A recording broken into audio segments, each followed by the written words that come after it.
সে আমাকে বলল, ম্যাডাম আমার পেটটা ভার ভার লাগে, কি জানি লড়ে। কেউ কি করে কি গায়ে হাত দিছি?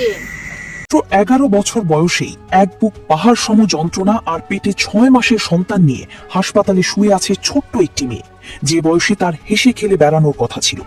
দর্শক, এক চরম অমানবিক ও শিউরে ওঠার মতো ঘটনার সাক্ষী হয়েছে দেশ, যেখানে শিক্ষকের লালসার শিকার হয়ে 6 মাসের অন্তঃসত্ত্বা হয়ে পড়েছে 11 বছরের এক অবুঝ শিশু। ঘটনাটি ঘটেছে নেত্রকোনার মদন উপজেলার পাঁচহার গ্রামের ফাতেমাতুজ জাহরা কওমি মহিলা মাদ্রাসায়।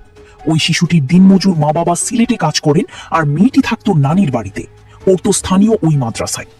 বেশ কিছুদিন ধরে মেয়েটির পেট ভারী লাগছিল এবং ভেতরে কিছু একটা নড়াচড়া করছে। ফোনে মায়ের কাছে এমন অদ্ভুত কথা জানায় শিশুটি।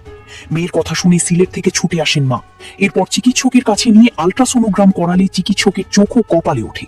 রিপোর্ট বলছে ওই একরত্তি মেয়েটি 6 মাসের অন্তঃসত্ত্বা। শিশুটি এমনিতেই রক্তশূন্যতায় ভুগছে, তার উপর এই বয়সে গর্ভধারণ তার জীবনের জন্য এক চরম ঝুঁকি তৈরি করেছে বলে জানিয়েছেন চিকিৎসকরা। ঘটনার পর জানা যায়, গত বছরের নভেম্বরের মাদ্রাসার শিক্ষক আমানুল্লাহ সাগর ভয়ভীতি দেখিয়ে ওই শিশুটির ওপর পাশবিক নির্যাতন চালায়। এই ঘটনায় গত 23 এপ্রিল নেত্রকোনার মদন থানায় অভিযুক্ত শিক্ষকের বিরুদ্ধে মামলা দায়ের করেছেন ভুক্তভোগী শিশুর মা। তবে ঘটনার পর থেকে লম্পট শিক্ষক সাগর পলাতক রয়েছে এবং পুলিশ তাকে ধরতে বিভিন্ন জায়গায় অভিযান চালাচ্ছে। একটি পবিত্র শিক্ষা প্রতিষ্ঠানে এমন জঘন্যতম ঘটনা সমাজের চরম অবক্ষয়ের চিত্রই তুলে ধরে। এ ধরনের গুরুত্বপূর্ণ আপডেট